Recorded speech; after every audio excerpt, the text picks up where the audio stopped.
Andrew with Full Metal Fabworks, and I'm going to go over how to install one of our Apex rear bumpers for the Jeep JLs. Going over some features and options with this bumper. Starting with the shackle tabs, they are solid 3/4 inch thick steel. They pass through the face of the bumper and tie directly into your frame mounts. This bumper is 100% made in the USA out of US steel.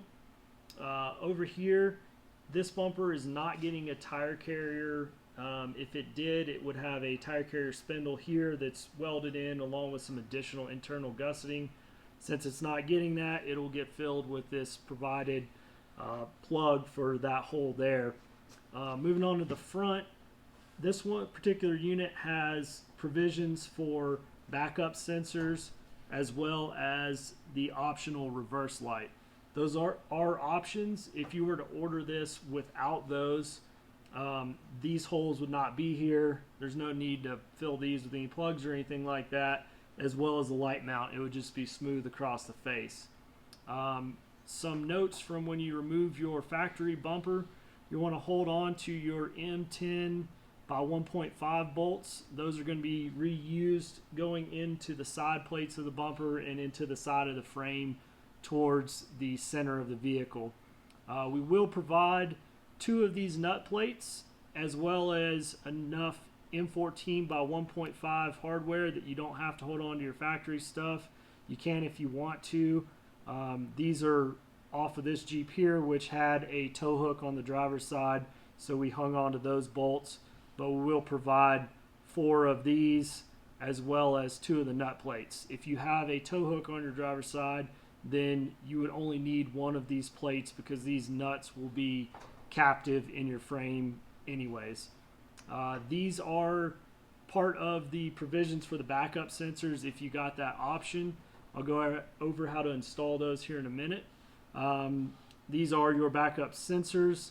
I'm not going to go over how to remove those from your bumper. There's several videos out there already on that, and it does vary from year to year. You do want to be careful with these. They are kind of sensitive and they are not cheap. So one note on those: whenever you pull them out of your bumper, you want to notate where exactly they came from in the bumper and put them back in your aftermarket bumper. So for example, here we've labeled these 1 through 4. 1 is the passenger side and 4 is the far driver's side, with 3 and 2 in the middle. As far as installation goes, you will need a 22 millimeter for the provided hardware, a 21 millimeter for your factory hardware, as well as a 16 millimeter socket, matching ratchet. And if you got the backup sensor provisions, then you'll need a 5/32 Allen as well as some anti-seize to put on the stainless steel hardware that's provided for that. I'm going to go ahead and get started on and flip this around and show you how the backup sensors go in it, and we'll get it on the Jeep. With you brought in a little closer, I'm going to try my best to work around the camera. But essentially what you want to do to install your reverse sensors, if you have them, is take one of your reverse sensors, slide it into its mounting tab there, make sure that it's protruding through the front of the bumper. Take one of your 1/4-20 stainless steel button head bolts, put a little anti-seize on that. You don't want those galling up on you. Then you're going to put it through the back of the mount clamp plate, and then your dome side will go up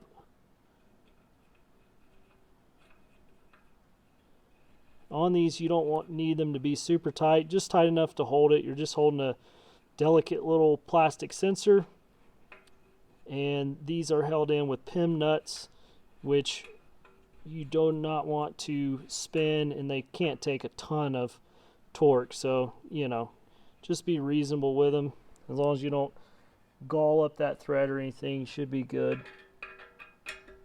Go ahead and check the front there, make sure it's pointing where you want it. These mounts do have some angle built into them where it will hold the sensor where it needs to be.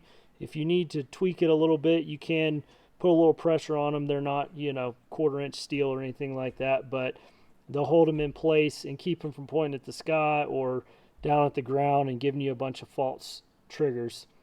Next, we're going to put in our plug here on the top where the spindle goes, and once we get that in, which it just presses in, we'll move on to getting it installed on the Jeep, and we'll show you where all the hardware goes.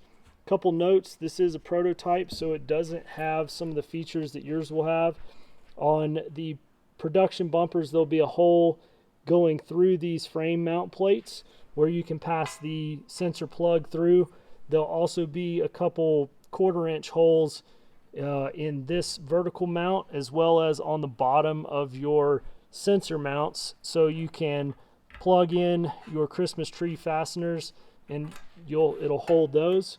If you have some extra on there you don't need, there's quite a few of them on this, you can just cut off the ones you don't need. But we'll go ahead and get this going and get it thrown on the Jeep and show you where everything goes hardware wise.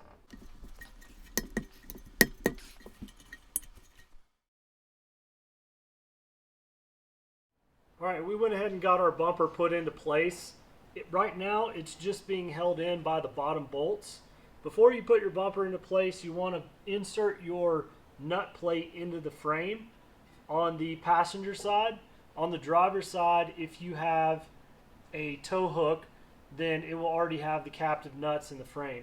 We'll go ahead and show you a picture of that nut plate installed into the frame right now. With your nut plate in place, it's easiest to get a friend and get them to help you put the bumper on. It just slides straight on, and then we like to put these bottom bolts in just to hold the bumper up and get them past finger tight but not tight all the way.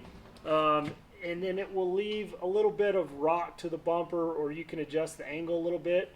So get that dialed in where you want to, and then go ahead and put your side frame bolts in going this way. Those are going to be an M14 by 1.5.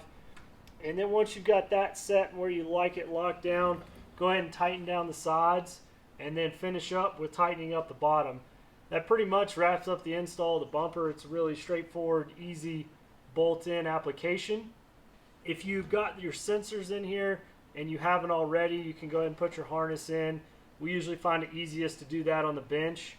And then lastly, if you are running a reverse light, go ahead and install that with the hardware provided with it, and then that can tap into either your brake lights or your tail lights, or if you have a factory trailer hitch, it can tie into the wiring for that.